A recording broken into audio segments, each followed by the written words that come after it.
আজ বানাবো হচ্ছে চিকেন এগ চাউমিন। তো সেই জন্য আমি এদিকে চাউমিনটাকে ফার্স্টে সেদ্ধ করে নিচ্ছি।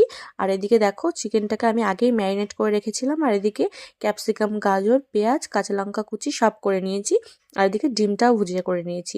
আর ওদিকে মিষ্টি নিয়ে এসেছিলো, সেই জন্য আমি বরকে দিলাম, তাই ওটাও ভিডিও করে নিয়েছি। দেখো ম্যারিনেট করা চিকেনটা এদিকে আমি ভেজে নিচ্ছি ফার্স্টে। তো দেখো পেছন থেকে এসে আমার সোনা আমাকে জড়িয়ে ধরেছে, তাই ওকেও একটু কোলে তুলে নিলাম। আর এদিকে চিকেন ম্যারিনেট করা চিকেনটা ভাজা হয়ে গেছে। আর ওই কড়াইতেই আমি পেঁয়াজটা ভেজে নিচ্ছি। তারপরে এই যে কুচি করা গাজরও দিয়ে দিয়েছি। আর এটা একটু ভাজা ভাজা করে ক্যাপসিকাম কুচি আর কাঁচা লঙ্কা কুচিটা দিয়ে দিলাম।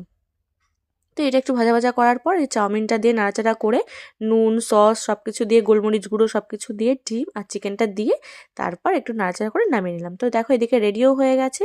আর এই দেখো আমার সোনাকে ফার্স্টে ও খাওয়ার জন্য খুব করছিল, তাই জন্য ওকে টুকরো করে একটু ওর পাপা খাইয়ে দিচ্ছিল। তো ঠিক আছে, দেখো আমরা খাচ্ছি, তোমরা আমার চ্যানেলটা সাবস্ক্রাইব করে দাও। Tata, bye bye.